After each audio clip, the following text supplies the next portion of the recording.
എനിക്കറിയുന്ന ഒരുപാട് പൈസക്കാരുണ്ട്, വലിയ പണക്കാരാണ്, പക്ഷേ ഒരു വറ്റ് പോലും അവര് കളയില്ല, വേസ്റ്റ് ആക്കില്ല. കാരണം എന്താ അറിയോ, ഇന്നലകളിൽ ദാരിദ്ര്യത്തിന്റെ മധുരം അറിഞ്ഞവരാണവർ. ദാരിദ്ര്യത്തിലൂടെ കഷ്ടപ്പെട്ടുണ്ടാക്കി. എന്നാൽ അവരുടെ മക്കളുടെ അവസ്ഥ നേരെ തിരിച്ചാണ്. വലിയ വലിയ ഹോട്ടലുകളിൽ കയറിയിട്ട് ആവശ്യമുള്ളതും ആവശ്യമില്ലാത്തതും ഓർഡർ ചെയ്ത് തീന്മേശ നിറച്ചിട്ട് ഫോട്ടോ എടുത്ത് ഫേസ്ബുക്കിലും വാട്സപ്പിലും പ്രചരിപ്പിച്ച് അതങ്ങനെ തന്നെ കൊണ്ടുപോയി കൊട്ടുക. അതാണ് അവരുടെ സംസ്കാരം. കാരണം അവർക്ക് ഇന്നലകളിൽ ദാരിദ്ര്യത്തിന്റെ കഥകൾ പറയാനില്ല. അതുകൊണ്ട് അവർക്ക് അറിയുമില്ല. നമ്മൾക്ക് ആ ദാരിദ്ര്യം അനുഭവിക്കുന്നവരാണ്. ആദർശത്തിന്റെ ദാരിദ്ര്യം. നമ്മൾക്ക് ഈ കിട്ടിയിരിക്കുന്ന ഹിദായത്തിന്റെ വില എന്താണെന്ന് അറിയില്ല. ഇബ്രാഹിം നബി അലൈഹി സ്വലാത്തു വസ്സലാം ആദർശ പ്രബോധനം തുടങ്ങാൻ അദ്ദേഹത്തെ പ്രേരിപ്പിച്ച വലിയൊരു ഘടകമായിരുന്നു അത്. എന്താണെന്നറിയോ, അദ്ദേഹം എന്നും രാവിലെ എഴുന്നേൽക്കുമ്പോ കാണുന്നത് എന്താണ്? അദ്ദേഹത്തിന്റെ പിതാവ് ആസർ ബിംബങ്ങൾ ഉണ്ടാക്കുന്നതാണ്. അദ്ദേഹം കാണാണ് ബിംബങ്ങൾ ഇങ്ങനെ, ആസർ ഇങ്ങനെ കളിമണ്ണ് കുഴച്ച് മണ്ണ് കുഴച്ചിട്ട് ബിംബങ്ങൾ ഇങ്ങനെ ഉണ്ടാക്കുകയാണ്. അദ്ദേഹം അങ്ങാടിയിലേക്ക് ഇറങ്ങുമ്പോ അദ്ദേഹം കാണുന്നത് അതേ ബിംബങ്ങൾ ആരാധിക്കപ്പെടുന്നതാണ്. ഇന്നലെ രാവിലെ എന്റെ ഉപ്പ വീട്ടിൽ വെച്ചുണ്ടാക്കിയ ബിംബങ്ങൾ അങ്ങാടികളിലും തെരുവോരങ്ങളിലും ആളുകൾ ഭക്തിയാദരവോടുകൂടി ആരാധിക്കുന്ന കാഴ്ചയാണ് പുറത്തേക്ക് ഇറങ്ങുമ്പോൾ അദ്ദേഹം കാണുന്നത്. അദ്ദേഹം സ്വാഭാവികമായി ചിന്തിച്ചു, എന്റെ ഉപ്പാക്ക് വലിയ പ്രത്യേകതയൊന്നുമില്ല, എന്റെ പിതാവിന് വലിയ പ്രത്യേകതയൊന്നുമില്ല, അദ്ദേഹം തന്നെ ഉണ്ടാക്കിയ വിഗ്രഹം, അതിനൊരു പ്രത്യേകതയില്ലെന്ന് എനിക്കറിയാം, അതാണ് ഈ നാട്ടുകാർ മുഴുവൻ ആരാധിക്കുന്നത്, ഇവർക്കിതെന്ത് പറ്റി? അങ്ങനെയാണ് അദ്ദേഹം ആദ്യമായി പ്രതികരിക്കുന്നത്. ആ പ്രതികരണം 7ാമത്തെ വയസ്സിലായിരുന്നു ഒന്നാമത്തെ പ്രതികരണം എന്ന് ചില റിവായത്തുകളിൽ നമുക്ക് കാണാൻ കഴിയും. ആ പ്രതികരണം അവസാനം അദ്ദേഹത്തിന്റെ ഉള്ളിലുള്ള ധർമ്മചിന്ത കൂടിക്കൂടി അദ്ദേഹത്തിന്റെ വാപ്പാനോട് അദ്ദേഹം പ്രതികരിക്കാൻ ആ പ്രതികരണം പരിശുദ്ധ ഖുർആനിൽ അല്ലാഹു സുബ്ഹാനഹു വ തആല നമുക്ക് പറഞ്ഞിരുന്നുണ്ട്. ഇബ്രാഹിം നബിയെ നമ്മൾ ആദ്യമായി പരിചയപ്പെടുന്നത് അവിടുന്നാണ് ഇബ്രാഹിം നബിയെ പരിചയപ്പെടുന്നത്. അദ്ദേഹം ചെറിയ വയസ്സിലുണ്ടാവുമ്പോ വാപ്പാനോട് നടത്തിയ ആദർശ പ്രബോധനം. അദ്ദേഹം പറയാണ്, യാ അബത് ലിമ തഅബുദു മാ ലാ തസ്മഉ വലാ തുബ്സിറു വലാ യുഗ്നി അൻക ശൈആ. പ്രിയപ്പെട്ട വാപ്പ, കാണുകയും കേൾക്കുകയും ചെയ്യാത്ത, ഉപകാരവും ഉപദ്രവവും ചെയ്യാൻ സാധിക്കാത്ത ഈ ബിംബത്തിന്റെ മുന്നിൽ എന്തിനാണ് താങ്കൾ ആരാധനകൾ അർപ്പിക്കുന്നത്? ഈ ബിംബത്തിനെ എന്തിനാണ് താങ്കൾ പൂജിക്കുന്നത്? ഈ ബിംബത്തിനോട് എന്തിനാണ് താങ്കൾ സങ്കടം പറയുന്നത്? ഈ ബിംബത്തിനോട് എന്തിനാണ് താങ്കൾ ആവശ്യങ്ങൾ ഉന്നയിക്കുന്നത് എന്ന് ഇബ്രാഹിം നബി അലൈഹി സ്വലാത്തു വസ്സലാം തന്റെ പിതാവിനോട് ചോദിക്കുകയാണ്. അവിടെ വെച്ച് പിതാവ് പറയുകയാണ്, ഇബ്രാഹിം, കുറച്ചു നാളായി ഞാൻ ശ്രദ്ധിക്കുന്നുണ്ട് നിന്നിലുള്ള മാറ്റങ്ങൾ. എന്റെ മതത്തെ, എന്റെ ആശയത്തെ, എന്റെ ആരാധനയെ, എന്റെ പൂജയെ, എന്റെ ജീവിതോപാധിയെ പുച്ഛിച്ചുകൊണ്ട് കാണുന്ന നിന്റെ പ്രവണത കുറച്ചു നാളായി ഞാൻ ശ്രദ്ധിക്കുന്നുണ്ട്. അതുകൊണ്ട് ഇന്നോടുകൂടി നീ അത് നിർത്തിയിട്ടില്ലെങ്കിൽ ഈ വീട്ടിൽ നിനക്കൊരു സ്ഥാനവും ഉണ്ടാവുകയില്ല ഇബ്രാഹിം. ഈ വീട്ടിൽ തുടർന്ന് വസിക്കാമെന്ന് നീ ആഗ്രഹിക്കേണ്ടതില്ല. ഒന്നുകിൽ നീ നിന്റെ ഈ ചിന്ത അവസാനിപ്പിക്കുക, ഞാൻ ചെയ്യുന്നത് പോലെ എന്റെ കൂടെ ചെയ്യുക, അല്ലെങ്കിൽ ഈ വീട്ടിൽ നിന്ന് നീ എന്നേക്കുമായി ഇറങ്ങിപ്പോകുക എന്ന രണ്ട് സ്വാതന്ത്ര്യം ഇബ്രാഹിം നബിക്ക് കൊടുത്തപ്പോ ഇബ്രാഹിം നബി അദ്ദേഹത്തിന്റെ പിതാവിനോട് പറയുകയാണ്, വാപ്പാ സലാമുൻ അലൈക, അങ്ങക്ക് സമാധാനം, ഞാനിതാ വിട പറയുകയാണ്. ഇവിടെ നിന്ന് അങ്ങോട്ട് അങ്ങയുടെ ആദർശത്തിൽ നിന്നുകൊണ്ട് ജീവിക്കാൻ എന്നെ കൊണ്ട് പറ്റില്ല. അങ്ങയെ പോലെ ജീവിക്കാൻ, നിർഗുണകാരിയായി ബിംബത്തിന്റെ മുന്നിൽ ആവശ്യങ്ങൾ പറഞ്ഞുകൊണ്ട് വിഡ്ഢിത്തം ചെയ്യാൻ എന്നെ കിട്ടില്ല. അതുകൊണ്ട് ഞാനിതാ ഇറങ്ങുകയാണ്, ഞാനിതാ പോവുകയാണ്. ഞാൻ താങ്കൾക്ക് വേണ്ടി എന്റെ റബ്ബിനോട് പാപമോചനം തേടി നോക്കാം. അങ്ങനെ ഇബ്രാഹിം നബി അലൈഹി സ്വലാത്തു വസ്സലാം ഇറങ്ങുകയാണ്. ആ ഇറങ്ങിയതിനു ശേഷം ആ ചെറിയ ബാലന്റെ മനസ്സിലുള്ള വികാരം എന്താണ്? ഒരിക്കലും അദ്ദേഹം നിരാശനായില്ല. നിരാശയോടെ എനിക്കൊരാലംബവും അവലംബവുമില്ല, എനിക്ക് കയറാനൊരു വീടില്ല, എനിക്ക് താങ്ങായി ആരുമില്ല, അതുകൊണ്ട് ഞാൻ ഇത് അവസാനിപ്പിക്കുകയാണെന്ന് പറഞ്ഞ് പ്രബോധനത്തിന്റെ ബീജിയിൽ നിന്ന് മാറി നിൽക്കാതെ ആളുകൾ കൂടി നിൽക്കുന്ന അങ്ങാടിയിലേക്ക് കടന്നു ചെല്ലുകയും ഇബ്രാഹിം അലൈഹി സ്വലാത്തു വസ്സലാം തന്റെ തന്ത്രം പ്രയോഗിക്കുകയും തന്റെ ഹിക്മത്ത് പ്രയോഗിക്കുകയും ചെയ്യുകയാണ്. അദ്ദേഹം അങ്ങാടികളിൽ ചെന്നുകൊണ്ട് പറയുകയാണ്, രാത്രിയായപ്പോ ഫലമ്മാ ജന്ന അലൈഹിൽ ലൈലു റആ കൗകബാ ഖാല ഹാദാ റബ്ബി ഫലമ്മാ അഫല ഖാല ലാ ഉഹിബ്ബുൽ ആഫിലീൻ. ആകാശത്ത് വാരി വിതറപ്പെട്ട ലക്ഷക്കണക്കായ നക്ഷത്രങ്ങളെ ചൂണ്ടിക്കൊണ്ട് ഇബ്രാഹിം അലൈഹി സ്വലാത്തു വസ്സലാം ജനങ്ങളോട് പറയുകയാണ്, ഇതെത്ര സുന്ദരമാണ്, ഇതെത്ര നയനാനന്ദകരമാണ്. ഈ നക്ഷത്രങ്ങൾ ഞാനിതാ എന്റെ ജീവിതത്തിൽ ദൈവമായി സ്വീകരിക്കുകയാണ്. ഇന്നു മുതൽ ഞാൻ ഇതയാണ് ആരാധിക്കുന്നവരോട് പറയുകയാണ്. ഫലമ്മാ അഫൽ, അങ്ങനെ പ്രഭാതത്തിന്റെ സമയത്ത് ആ നക്ഷത്രം അസ്തമിച്ചു പോകുമ്പോ അദ്ദേഹം പറയുകയാണ് ഖാലലാ ഉഹിബ്ബുൽ ആഫിലീൻ, അസ്തമിച്ചു പോകുന്ന ഒന്നിനെയും ഞാൻ ഇഷ്ടപ്പെടുന്നില്ല. പിറ്റേ ദിവസവും അദ്ദേഹം വരികയാണ്. എന്നിട്ട് അദ്ദേഹം ആകാശത്ത് നോക്കിയിട്ട് ഫലമ്മാ റഅൽ ഖമറ ബാസിഗൻ ഖാല ഹാദാ റബ്ബി ഫലമ്മാ അഫല ഖാല ലഇൻ ലം യഹ്ദിനി റബ്ബി ലഅകൂനന്ന മിനൽ ഖൗമിൽ ളാലിൻ. പൂർണ്ണ ചന്ദ്രൻ ഇങ്ങനെ ഉദിച്ചു നിൽക്കുമ്പോ ആ ചന്ദ്രന്റെ സൗന്ദര്യത്തെ ചൂണ്ടിക്കൊണ്ട് ഇബ്രാഹിം അലൈഹിസ്സലാത്തു വസ്സലാം പറയുകയാണ്, ഈ തിങ്കളെത്ര നയനാനന്ദകരമാണ്. ഞാനിതാ ഈ ചന്ദ്രനെ എന്റെ ദൈവമായി സ്വീകരിക്കുകയാണ്, എന്റെ ആരാധ്യനായി ഈ ചന്ദ്രനെ സ്വീകരിക്കുകയാണ്. ഫലമ്മാ അഫല, ചന്ദ്രനും അസ്തമിച്ചു പോകുമ്പോ ഇബ്രാഹിം നബി പറയുകയാണ് ഖാല ലഇൻ ലം യഹ്ദിനി റബ്ബി ലഅകൂനന്ന മിനൽ ഖൗമിൽ ളാലിൻ. എന്റെ ശിഷ്ടാവ് എനിക്ക് നിർമാർഗം കാണിച്ചു തന്നിട്ടില്ലെങ്കിൽ, എന്റെ രക്ഷിതാവ് എനിക്ക് നിർമാർഗം കാണിച്ചു തന്നിട്ടില്ലെങ്കിൽ ഞാൻ വഴിപിഴച്ചവനിൽ പെട്ടുപോകുക തന്നെ ചെയ്യും. അതുകൊണ്ട് ഞാനിതാ ചന്ദ്രനെയും ഉപേക്ഷിക്കുകയാണ്. രാവിലെയാകുമ്പോ ഇബ്രാഹിം നബി വരികയാണ്. എന്നിട്ട് കിഴക്കൻ ചക്രവാളത്തിലേക്ക് വിരൽ ചൂണ്ടിക്കൊണ്ട് തന്റെ സമുദായത്തോട് പറയുകയാണ് ഫലമ്മാ റഅ അശംസ ബാസിഗതൻ ഖാല ഹാദാ റബ്ബി ഹാദാ അക്ബർ ഫലമ്മാ അഫലത് ഖാല യാ ഖൗമി ഇന്നി ബരീഉം മിമ്മാ തുശ്രികൂൻ. കിഴക്കൻ ചക്രവാളത്തിൽ നിന്ന് സൂര്യൻ ഉദിച്ചു പൊങ്ങുമ്പോ ആ സൂര്യന്റെ കിരണം നാട് മുഴുവൻ പ്രഭ പരത്തുമ്പോ ആ സൂര്യനെ നോക്കിക്കൊണ്ട് ഇബ്രാഹിം അലൈഹിസ്സലാത്തു വസ്സലാം പറയുകയാണ് ഇതാണ് എന്റെ ദൈവം, ഇതാണ് ഏറ്റവും വലുത്, ഇതിനെ ഞാൻ എന്റെ ദൈവമായി സ്വീകരിക്കുകയാണ്, ഇതിനെ ഞാൻ എന്റെ ആരാധ്യ വസ്തുവായി സ്വീകരിക്കുകയാണെന്ന് പകൽ സമയത്ത് ഇബ്രാഹിം നബി പറയുകയാണ്.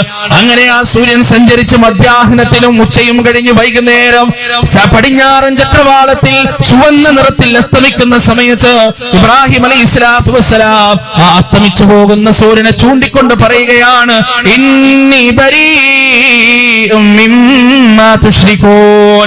എന്റെ സമുദായമേ, നിങ്ങൾ പങ്കുചേർക്കുന്ന എല്ലാത്തിനെ തൊട്ടും ഞാനിതാ മാറി നിൽക്കുകയാണ്. നിങ്ങൾ പങ്കുചേർക്കുന്ന എല്ലാ വസ്തുക്കളോടും ഞാനിതാ പറയുകയാണ്, ഞാനിതാ മാറി നിൽക്കുകയാണ്. ഇന്നി വജ്ജഹ്തു വജ്ഹിയ ലില്ലദീ ഫതറസ് സമാവാതി വൽ അർദ ഹനീഫൻ മുസ്ലിമാ വമാ അന മിനൽ മുശ്രികീൻ. ഈ സൂര്യനെയും ചന്ദ്രനെയും നക്ഷത്രങ്ങളെയും അണു മുതൽ നക്ഷത്രം വരെയുള്ള അമീബ മുതൽ തിമിംഗലം വരെയുള്ള സകല സൃഷ്ടിപ്പിന്റെ വൈജാത്യങ്ങളെയും വൈഭവങ്ങളെയും പടച്ചു നിയന്ത്രിക്കുന്ന അണ്ടകടാഹത്തിന്റെ നിയന്താവായ ഈ ലോകത്തിന്റെ രക്ഷിതാവിന്റെ മുന്നിൽ ഞാനിതാ എന്റെ മുഖം തിരിച്ചിരിക്കുകയാണ്. ഞാൻ അവനെ മാത്രമേ ആരാധിക്കുകയുള്ളൂ, അവനെ മാത്രമേ ഞാൻ ആരാധിക്കുകയുള്ളൂ. സകല വർണ്ണത്തിലും വർഗത്തിലും ഭാഷയിലും രാഷ്ട്രത്തിലുമുള്ള മനുഷ്യരെ ഒരുപോലെ പടച്ച് പരിപാലിക്കുന്ന ഈ ലോകത്തിന്റെ രക്ഷിതാവിനെ മാത്രമേ ഞാൻ ആരാധിക്കുകയുള്ളൂ. വമാ അന മിനൽ മുശ്രികീൻ, ഞാൻ അവരിൽ ഒന്നിനെയും അവനിൽ ഞാൻ ഒന്നിനെയും പങ്കുചേർക്കുകയില്ല. വലാ അഖാഫു മാ തുശ്രികൂന ബിഹി ഇല്ലാ അൻ യശാ റബ്ബി ശൈആ വസിഅ റബ്ബി കുല്ല ശൈഇൻ ഇൽമാ അഫലാ തതദക്കറൂൻ. നിങ്ങൾ ആരാധിക്കുന്ന, നിങ്ങൾ ഈ ആരാധിച്ചു കൊണ്ടിരിക്കുന്ന അമ്പിയാക്കളെയോ ഔലിയാക്കളെയോ സച്ചരിതരെയോ സിദ്ധന്മാരെയോ തങ്ങന്മാരെയോ ബാവമാരെയോ ബീവിമാരെയോ ഒന്നിനെയും എനിക്ക് പേടിയില്ല. ഞാൻ പേടിക്കുന്നത് എന്റെ രക്ഷിതാവിനെ മാത്രമാണ്. എന്റെ രക്ഷിതാവിന്റെ തീരുമാനങ്ങൾ മാത്രമാണ് ഞാൻ ഭയപ്പെടുന്നത്. അഫലാ തതദക്കറൂൻ.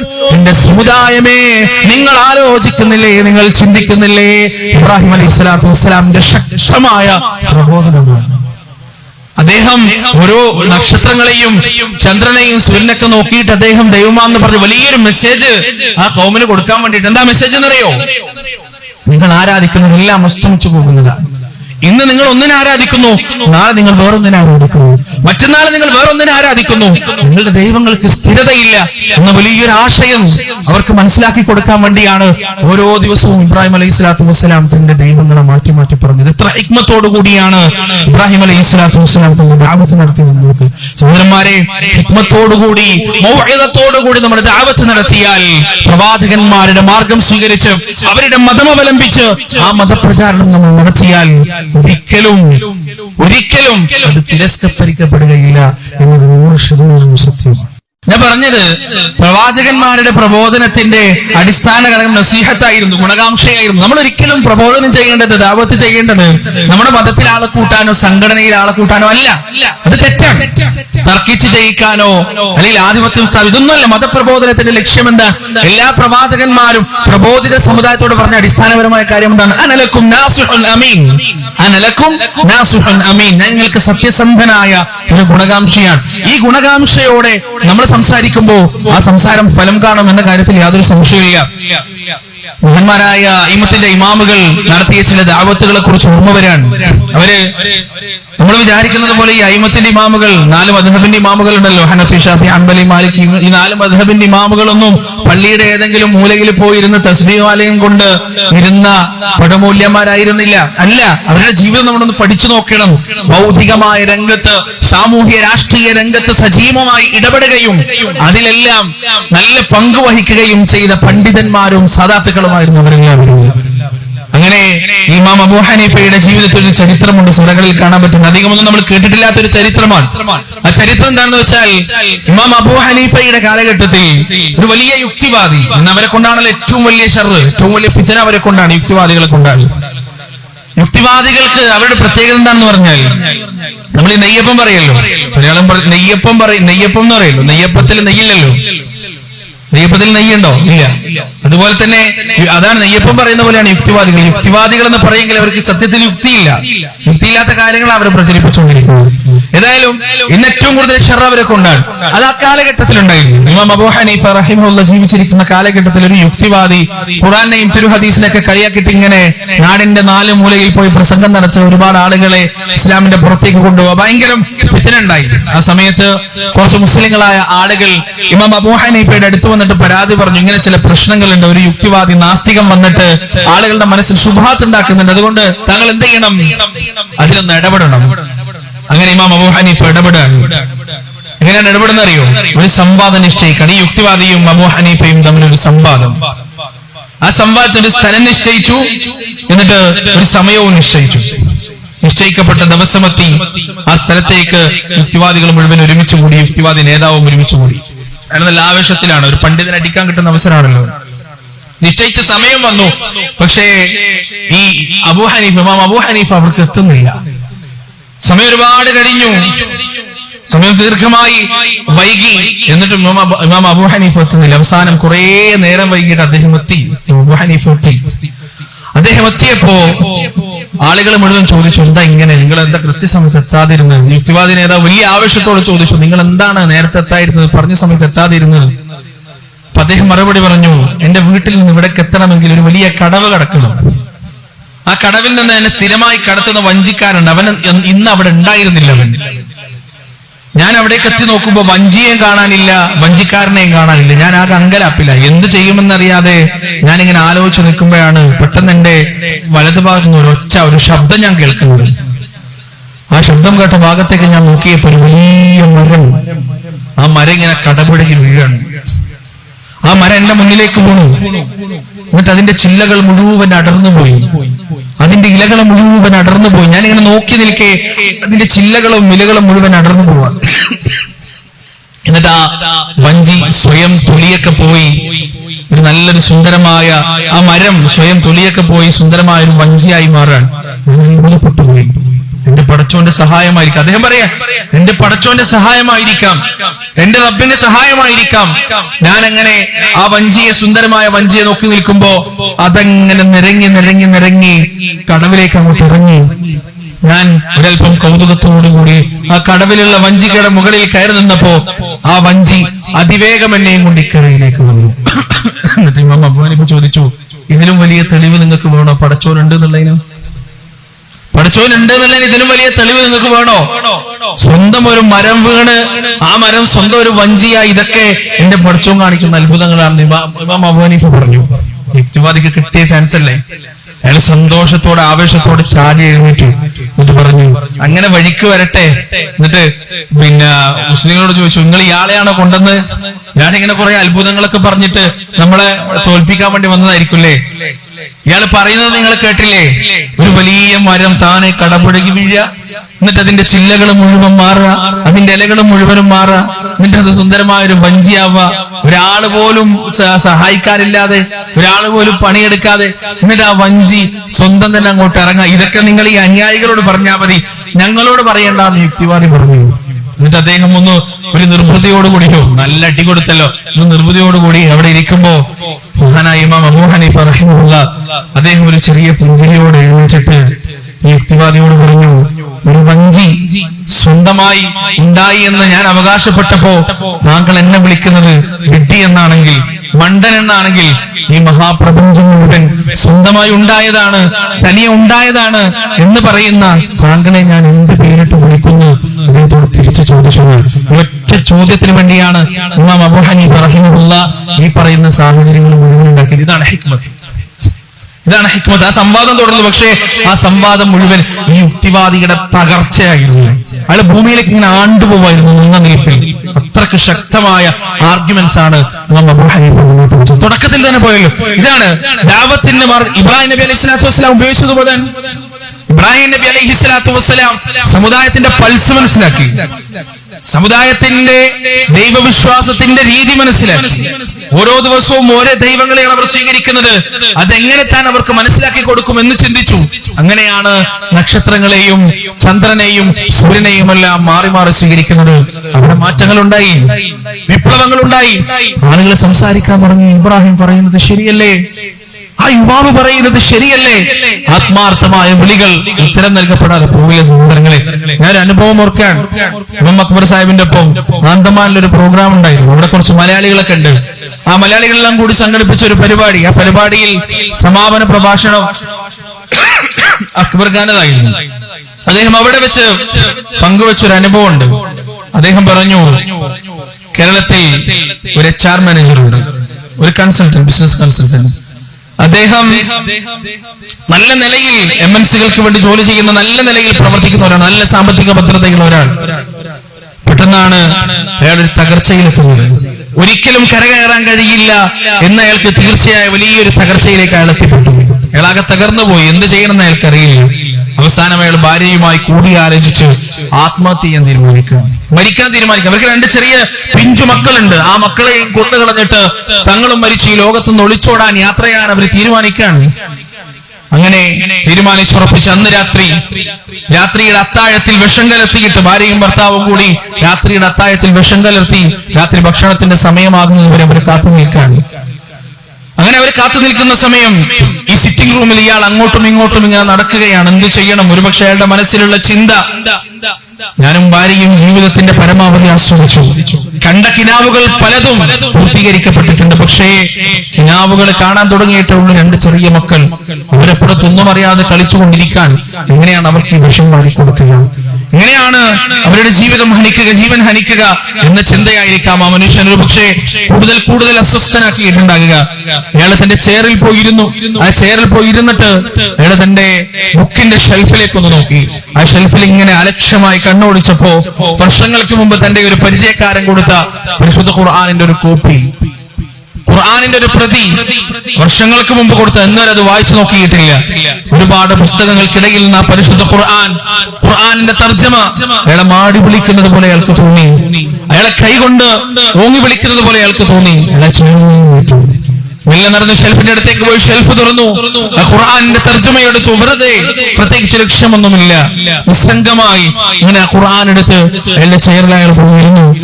വെറുതെ ആ ഖുർആൻ തുറന്നു നോക്കിയപ്പോൾ അദ്ദേഹത്തിന്റെ കണ്ണിൽപ്പെട്ട ആയത്ത്,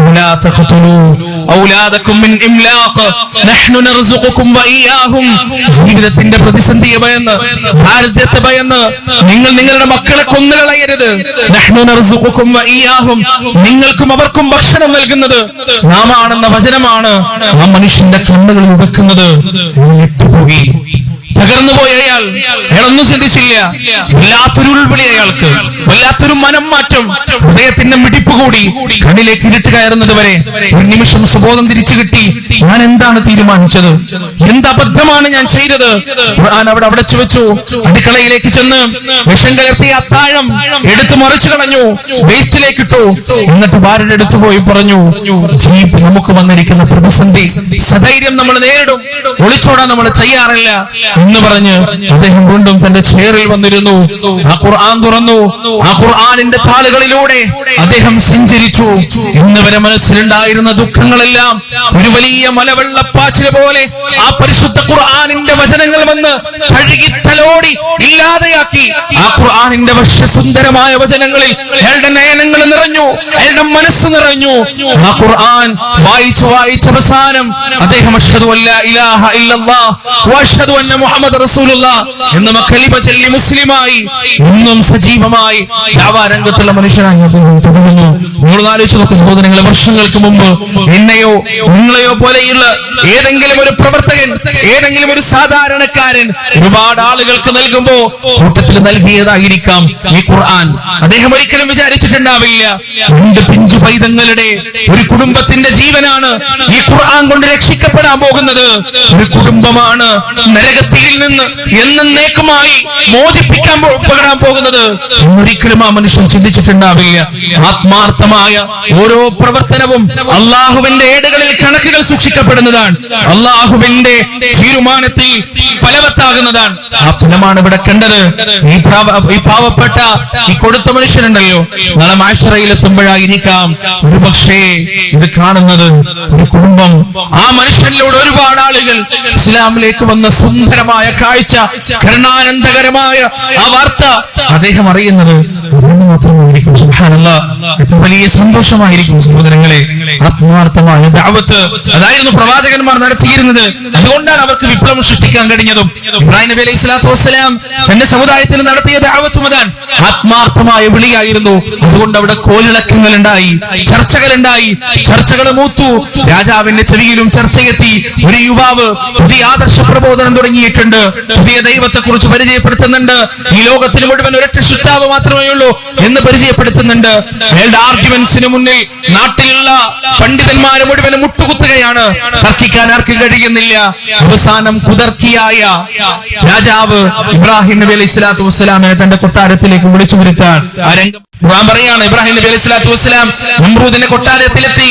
നമ്രൂദ് പറയാൻ, അലം തറ ഇലല്ലദീ ഹാജ ഇബ്രാഹിം ഫീ റബ്ബി അൻ ആതാഹു അല്ലാഹുൽ മുൽക് ഇദ് ഖാല ഇബ്രാഹിം റബ്ബിയല്ലദീ യുഹ്യീ വയുമീത് ഖാല അന ഉഹ്യീ വഉമീത് ഖാല ഇബ്രാഹിം ഫഇന്നല്ലാഹ യഅതി ബിശ്ശംസി മിനൽ മശ്രിഖ് ഫഅതി ബിഹാ മിനൽ المغرب فبهت الذي كفر والله لا يهدي القوم الظالمين. ഇബ്രാഹിം നബി അലൈഹി സ്വലാത്തു വസ്സലാമിനോട് അധികാരം നൽകപ്പെട്ട ധിക്കാരിയായ മനുഷ്യൻ തർക്കിച്ച സന്ദർഭം താങ്കൾ കണ്ടുവോ പ്രവാചകരെ? ആ സന്ദർഭം എന്താണ്? ഇബ്രാഹിം നബിയോട് നമ്രൂദ് ചോദിക്കുകയാണ്, ഇബ്രാഹിം, ആരാണ് നിന്റെ റബ്ബ്? ഏതാണ് നീ പരിചയപ്പെടുത്തുന്ന രക്ഷിതാവ്? ഇബ്രാഹിം അലൈഹി സ്വലാത്തു വസ്സലാം മറുപടി പറയുകയാണ്, റബ്ബിയല്ലദീ യുഹ്യീ വയുമീത്. മനുഷ്യനെ ജീവിപ്പിക്കുകയും മരിപ്പിക്കുകയും ചെയ്യുന്നവനാണ് എന്റെ രക്ഷിതാവ്. നമ്രൂദ് മറുപടി പറയുകയാണ്, ഖാല അന ഉഹ്യീ വഉമീത്. ഞാനും ജീവിപ്പിക്കുകയും മരിപ്പിക്കുകയും ചെയ്യുന്നു. രണ്ട് തടവുകാരെ വിളിക്കുകയും അതിലൊരാളെ കൊന്നുകളയുകയും മറ്റേയാളെ വെറുതെ വിടുകയും ചെയ്തുകൊണ്ട് നമ്രൂദ് പറയുകയാണ്, ഞാനിതാ ജീവനും മരണവും നൽകിയിരിക്കുന്നു, പിന്നെ നിന്റെ രക്ഷിതാവിന് എന്താണ് പ്രത്യേകത?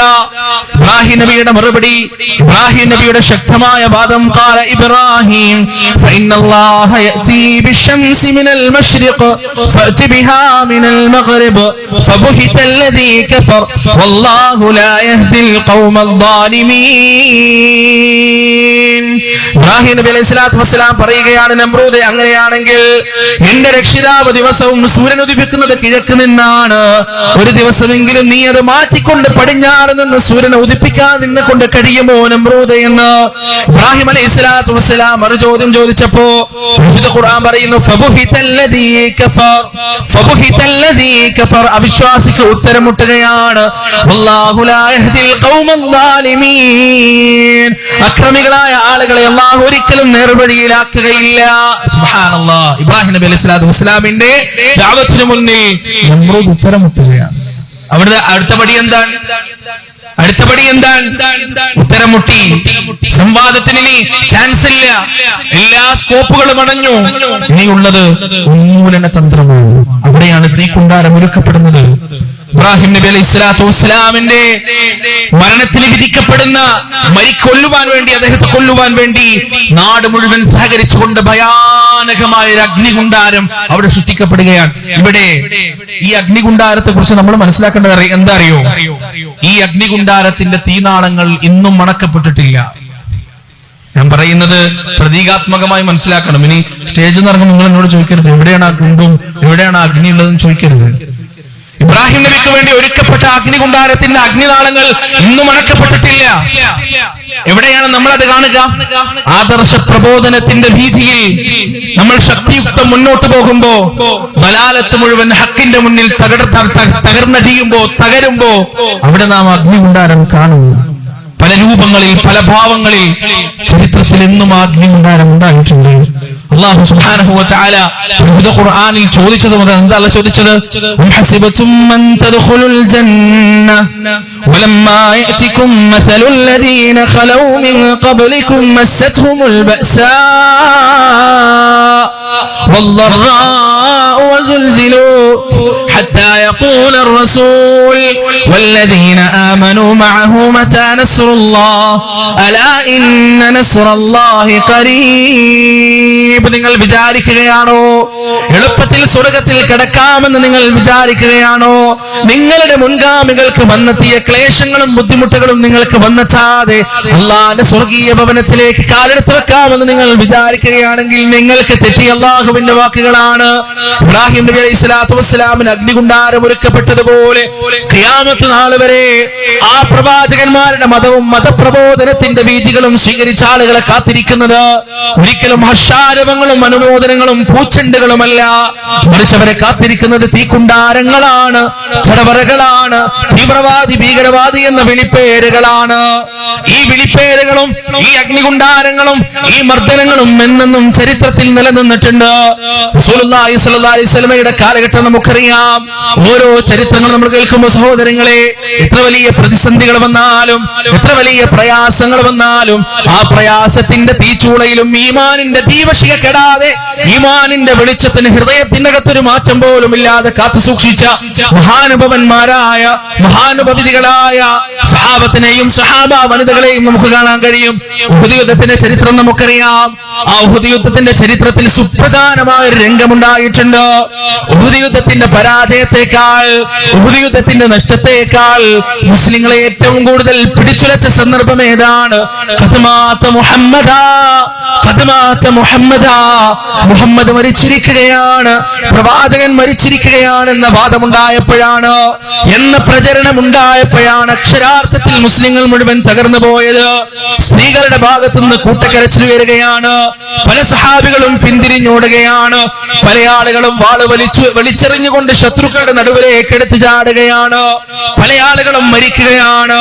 പല ആളുകൾക്കും സമനില നഷ്ടപ്പെട്ടു പോകുകയാണ്. കാരണം സ്വന്തം നെഞ്ചകത്തേക്ക് വാള് ഇറങ്ങിയാലും അവരത് സഹിക്കും. പക്ഷേ അള്ളാഹുവിന്റെ റസൂലിന്റെ മരണം അവരെ കൊണ്ട് സഹിക്കാൻ കഴിയില്ല. സ്ത്രീകളുടെ ഭാഗത്തുനിന്ന് കൂട്ടക്കരച്ചിൽ ഉയർന്നപ്പോ ആ സ്ത്രീകളുടെ ഭാഗത്ത് നിന്ന് സുമയ്യ ബിൻത് ഖൈസ് സമീറ ബിൻത് ഖൈസ് റളിയല്ലാഹു അൻഹ അവരതാ പറയുകയാണ്, നിങ്ങൾ കരയരുത്, നിങ്ങൾ സമനില കൈവിടരുത്, ഞാൻ അന്വേഷിച്ചു വരാം എന്താണ് കാര്യമെന്ന്. അവരതാ ഇറങ്ങുകയാണ്. മരിച്ചു കിടക്കുന്ന 70ഓളം സ്വഹാബിമാരുടെ മയ്യിത്തുകൾക്കിടയിലൂടെ സുമീറ ബിൻത് ഖൈസ് റളിയല്ലാഹു അൻഹ പ്രവാചകനെ അന്വേഷിച്ചു നടക്കുകയാണ്. അതാ പറയപ്പെടുകയാണ്, സമീറ നിന്റെ ബാപ്പ മരിച്ചുപോയല്ലോ സമീറ. ഈ മരിച്ചു കിടക്കുന്ന 70 സഹാബികൾക്കിടയിൽ തിരഞ്ഞാൽ ചേതനേറ്റ് കിടക്കുന്ന നിന്റെ ബാപ്പാണ് നിനക്ക് കാണാം, നിന്റെ പിതാവിനെ നിനക്ക് കാണാം സമീറ എന്ന് പറയുമ്പോ സമീറ ബിൻത് ഖൈസ് റളിയല്ലാഹു അൻഹ ചോദിക്കുകയാണ്, മാ ഫഅല റസൂലുള്ളാഹ്, അല്ലാഹുവിന്റെ റസൂലിന് എന്താണ് പറ്റിയത്, അല്ലാഹുവിന്റെ റസൂലിന്റെ വർത്തമാനം എന്താണെന്ന് പറഞ്ഞ് അവരതാ വീണ്ടും മുന്നോട്ട് പോകുകയാണ്. അവരോട് പറയപ്പെടുകയാണ്, സമീറ സമീറ, നിന്റെ മകനിതാ മരിച്ചിരിക്കുകയാണ്. ഈ ചേതനേറ്റ ശരീരങ്ങൾക്കിടയിൽ നിന്റെ മകന്റെ മയ്യിത്തുമുണ്ട് സമീറ, അതന്വേഷിച്ചാൽ നിനക്ക് കാണാൻ കഴിയുമെന്ന് ചോദിച്ചപ്പോഴും സമീറ റളിയല്ലാഹു അൻഹയുടെ മറുപടി, മാ ഫഅല റസൂലുള്ളാഹ്, അല്ലാഹുവിന്റെ റസൂലിന് എന്താണ് പറ്റിയത്, പ്രവാചകൻ എന്താണ് പറ്റിയത്? അവര് വീണ്ടും മുന്നോട്ട് പോകുകയാണ്. അവിടെയും പറയപ്പെടുകയാണ്, ഈ മരിച്ചു കിടക്കുന്ന മയ്യിത്തുകൾക്കിടയിൽ നിന്റെ ജീവന്റെ പാതിയുടെ, നിന്റെ പ്രിയതമന്റെ, നിന്റെ പ്രിയപ്പെട്ടവന്റെ, നിന്റെ ഭർത്താവിന്റെ മയ്യിത്തുമുണ്ട് സമീറ എന്ന് സമീറ റളിയല്ലാഹു അൻഹയോട് പറയപ്പെട്ടപ്പോ അവിടെയും അവര് ചോദിക്കുകയാണ്, അല്ലാഹുവിന്റെ റസൂലിന് എന്താണ് സംഭവിച്ചത്, പ്രവാചകൻ എന്താണ് സംഭവിച്ചത്?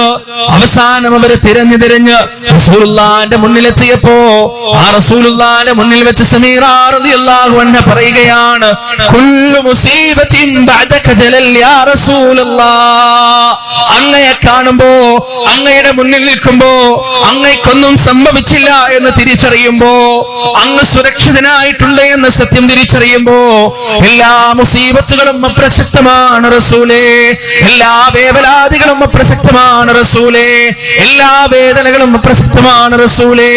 അങ്ങയുടെ സാമീപ്യമുണ്ടെങ്കിൽ എല്ലാ പ്രയാസങ്ങളും സഹിക്കാൻ കഴിയുന്നതാണ് റസൂലേ. ജീവിതത്തിൽ എന്തൊക്കെ പ്രയാസങ്ങൾ ഉണ്ടായാലും, ജീവിതത്തിൽ നികത്താൻ കഴിയാത്ത നഷ്ടങ്ങൾ ഉണ്ടാകുമ്പോഴും ആ നഷ്ടങ്ങളിൽ മുഴുവൻ സാന്ത്വനം നൽകിയത് പ്രവാചക സ്വഹാബത്തിന്റെ സഹാബ വനിതകളുടെ ഹൃദയത്തിലേക്ക് സാന്ത്വനം നൽകിയത് അള്ളാഹിനെ കുറിച്ചുള്ള ഓർമ്മയായിരുന്നു, അള്ളാഹിന്റെ റസൂലിനെ കുറിച്ചുള്ള ഓർമ്മയായിരുന്നു.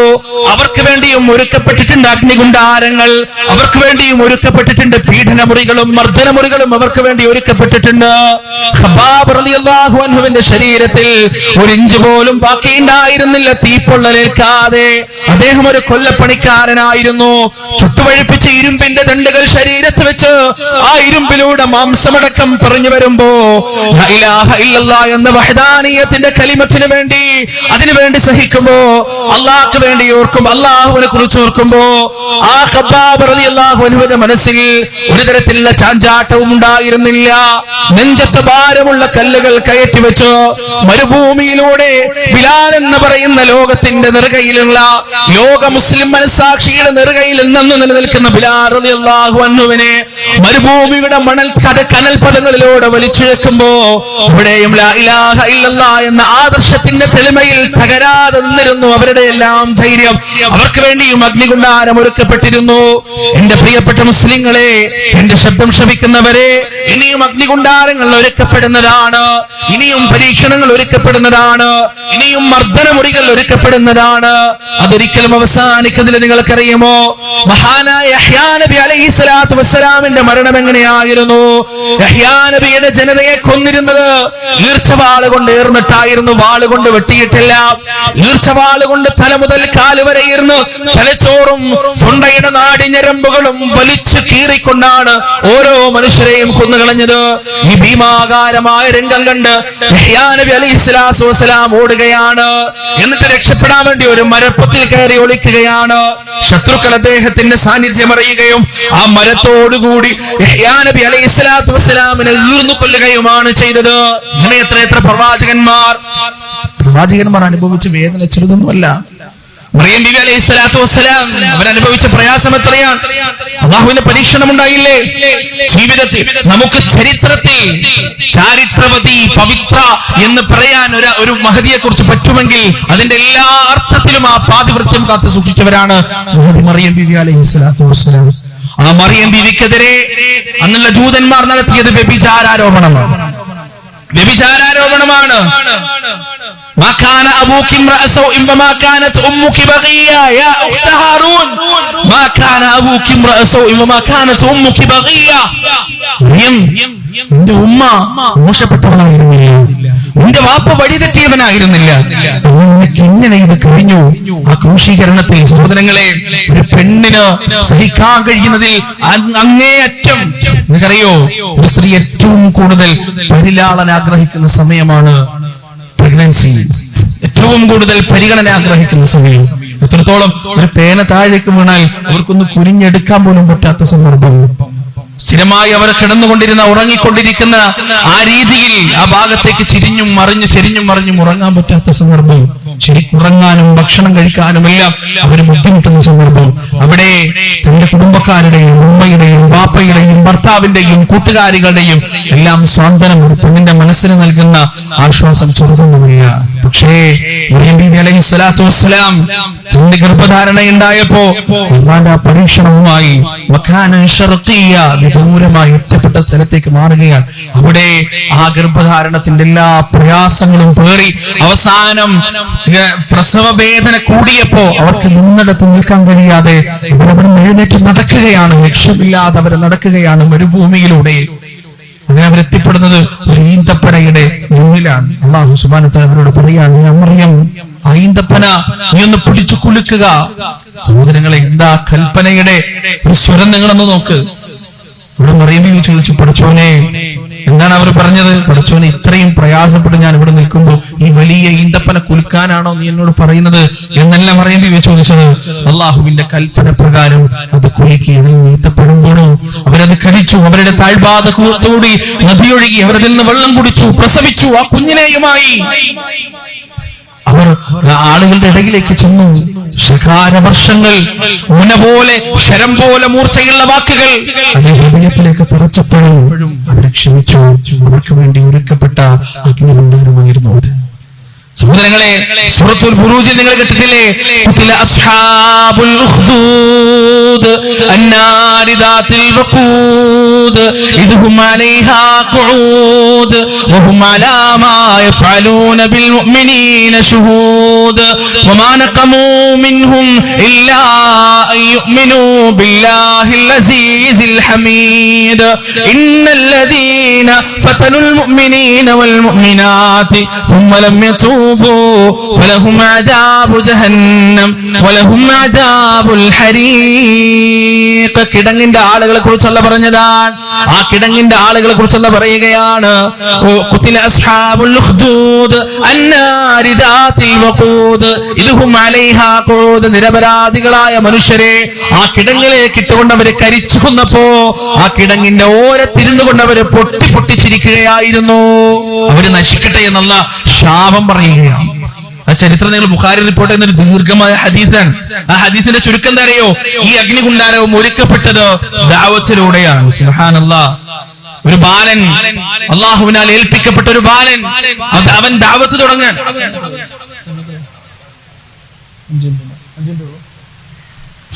അള്ളാഹുവിനാൽ ഏൽപ്പിക്കപ്പെട്ട ഒരു ബാലൻ, അവൻ ദഅവത്ത് തുടങ്ങാൻ. ആ ദഅവത്തിലൂടെ ആളുകൾക്ക് മാറ്റം വരാൻ തുടങ്ങി. ആ നാട്ടിലെ രാജാവ് ധിക്കാരിയും അഹങ്കാരിയായിരുന്നു. ആ രാജാവ് ഈ കുട്ടിയെ കൊല്ലാൻ തീരുമാനിക്കാൻ കുറച്ച് പട്ടാളക്കാരെ അയക്കും. പക്ഷെ കുട്ടിയെ ഒന്നും ചെയ്യാൻ കഴിയില്ല, പട്ടാളക്കാർ മരിക്കും. വീണ്ടും കുറച്ച് പട്ടാളക്കാരെ അയക്കും, അവരും മരിക്കും. മൂന്നാമതും പട്ടാളക്കാരെ അയക്കും, അവരും മരിക്കും. ഈ കുട്ടിയെ ഒന്നും ചെയ്യാൻ കഴിയുന്നില്ല. അവസാനം ഈ രാജാവ് കുട്ടിയെ അടുത്ത് വിളിച്ചിട്ട് ചോദിക്കാണ്, മോനെ, എനിക്ക് നിന്നെ കൊല്ലണം, ഞാൻ എന്ത് ചെയ്യേണ്ടത്? തോൽവി സമ്മതിക്കാൻ, എനിക്ക് നിന്നെ കൊല്ലണം, ഞാൻ എന്ത് ചെയ്യണം? കുട്ടി മറുപടി പറയാണ്, നിങ്ങൾക്ക് എന്നെ കൊല്ലണമെങ്കിൽ നിങ്ങൾ ഈ നാട്ടിലുള്ള ആളുകളെ മുഴുവൻ ഒരു മൈതാനിയിൽ വിളിച്ചു കൂട്ടണം. ഒരു വലിയ മൈതാനിയിൽ നിങ്ങൾ ഈ നാട്ടിലുള്ള ആളുകളെ മുഴുവൻ വിളിച്ചു കൂട്ടണം. എന്നിട്ട് ആ മൈതാനിക്ക് നടുവിൽ ഒരു ഉയർന്ന സ്ഥലം ഉണ്ടാക്കണം. എന്നിട്ട് ആ ഉയർന്ന സ്ഥലത്ത് നിങ്ങൾ എന്നെ കയറ്റി നിർത്തണം. എന്നിട്ട് എന്റെ ആവനാടിയിൽ നിന്ന് ഒരു അമ്പ് നിങ്ങൾ വലിച്ചൂരിയെടുക്കണം. എന്നിട്ട് ദൂരെ നിന്ന് നിങ്ങൾ ഉറക്കെ പറയണം, കുട്ടിയുടെ രക്ഷിതാവിന്റെ നാമത്തിൽ ഞാനിതാ അമ്പെയ്യുകയാണ് എന്ന് നിങ്ങൾ ഉറക്കെ പറയണം. രാജാവ് അതുപോലെ ചെയ്തു. നാട്ടുകാരെ മുഴുവനും വിളിച്ചുകൂട്ടി മൈതാനിയിൽ. അവിടെ ഉയർന്ന സ്ഥലത്ത് കുട്ടിയെ കയറ്റി നിർത്തി.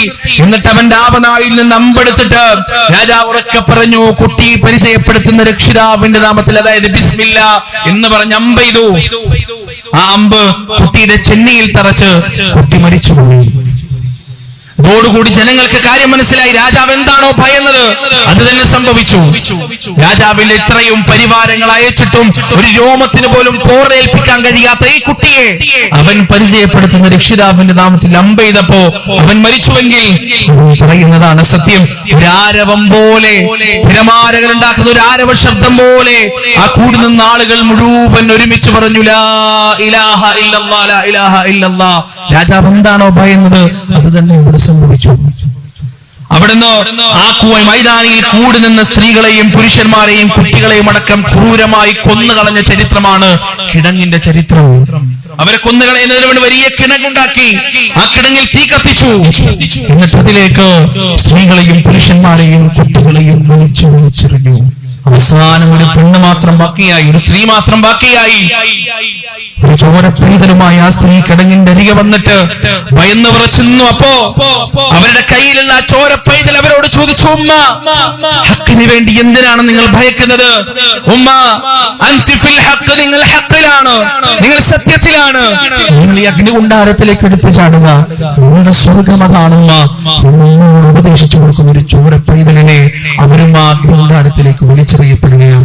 അവസാനത്താളും തീരുകയാണ്.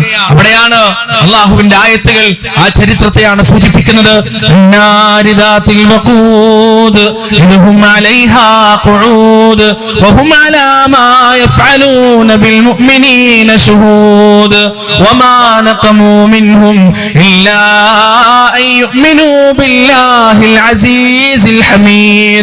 ആ തീക്കുണ്ടാരത്തിലേക്ക് ആ സ്ത്രീകളും പുരുഷന്മാരും വലിച്ചെറിയപ്പെടുമ്പോ അവര് ചെയ്ത പാപം എന്താണ്? അവര് ചെയ്ത തെറ്റെന്താണ്? പ്രതാപിയായ ഹമീദായ പടച്ചറബിൽ, സ്തുത്യർഹനായ പടച്ചറബിൽ വിശ്വസിക്കുക എന്നതല്ലാതെ ഒരു തെറ്റും അവര് ചെയ്തിട്ടില്ല, ഒരു പാപവും അവര് ചെയ്തിട്ടില്ല. ഇനിയും വരാനിരിക്കുന്നത് അങ്ങനെ തന്നെയാണ്.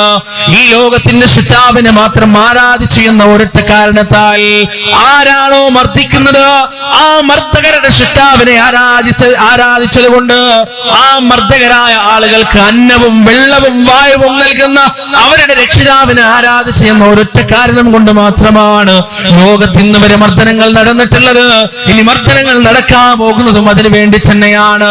അതാണ് ഞാൻ പറഞ്ഞത്, ഇബ്രാഹിം നബി അലൈഹി സ്വലാത്തു വസ്സലാമിന്റെ അഗ്നികുണ്ടാരങ്ങൾ ഒരിക്കലും മണക്കപ്പെടുന്നില്ല. അത് ഖിയാമത്ത് നാൾ വരെ ജ്വലിച്ചു നിൽക്കുക തന്നെ ചെയ്യും. ആരെ കാത്തിട്ടാണെന്ന് അറിയുമോ? യഥാർത്ഥമായി ദഅവത്തിന്റെ ബീജിയിൽ ഒരുങ്ങി നിൽക്കുന്ന ആളുകളെ കാത്ത് ആ അഗ്നികുണ്ടാരം നിൽക്കുക തന്നെ ചെയ്യും.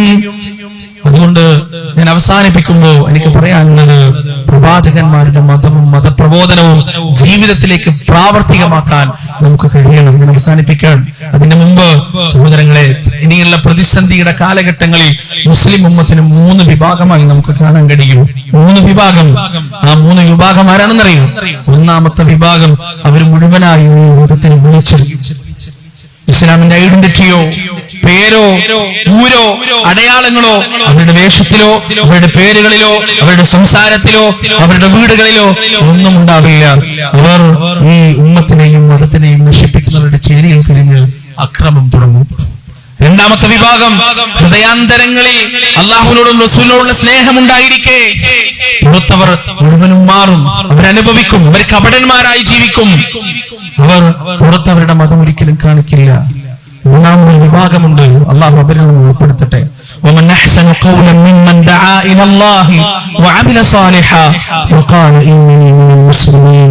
പീഡനങ്ങൾ ഉണ്ടാകുമ്പോഴും മർദ്ദനങ്ങൾ ഉണ്ടാകുമ്പോഴും തീവ്രവാദ ഭീകരവാദ ചാപ്പകൾ പരക്കെ കുത്തപ്പെടുമ്പോഴും ദഅവത്തിന്റെ ബീജിയിൽ പറയാനുള്ളത് പറഞ്ഞ് ഭയപ്പെടാതെ പതറാതെ ഇടറാതെ പിടിച്ചു നിൽക്കുന്ന ഒരു വിഭാഗം. അവർ കൊടുങ്കാറ്റുണ്ടായാലും മുളകയില്ല, എത്ര വലിയ പ്രതിസന്ധിയുടെ തീച്ചൂളയിലും അവർ പതറില്ല. അവർ ഈ ദഅവത്തിന്റെ ബീജിയിൽ ഉണ്ടാകും. അവർ നല്ല കാര്യങ്ങൾ ചെയ്യും, എന്നിട്ട് ഉച്ചൈസ്തരം ലോകത്തിന്റെ മുന്നിൽ പ്രഖ്യാപിക്കും, ചെയ്യാനുള്ളത് നിങ്ങൾക്ക് ചെയ്യാം, പ്രവർത്തിക്കാണ്ട് നിങ്ങൾക്ക് പ്രവർത്തിക്കാം. ഉച്ചൈസ്തരം ധൈര്യത്തോടെ അവർ പ്രഖ്യാപിക്കുകയും ചെയ്യും. അല്ലാഹു സുബ്ഹാനഹു വ തആല സ്വന്തം സ്വത്വത്തെ വീര്യത്വം കൊണ്ട് അടിയറ വെക്കുന്ന ഹതഭാഗ്യവാന്മാരുടെ കൂട്ടത്തിൽ നമ്മെ ആരെയും ഉൾപ്പെടുത്താതിരിക്കട്ടെ. അതാ ജീവിതത്തിന്റെ അവസാനം വരെ ഇസ്ലാമിന്റെ ഇസ്സത്തിൽ ജീവിക്കാൻ നിങ്ങൾക്ക് തൗഫീഖ് നൽകണേ. അല്ലാഹുവേ, പാപമുക്തമായ ഒരു ജീവിതം നയിച്ച് അവസാനം സ്വർഗ്ഗത്തിലെത്തപ്പെടുന്ന ഭാഗ്യവാന്മാരുടെ കൂട്ടത്തിൽ നിങ്ങളെ ഉൾപ്പെടുത്തുകയില്ല.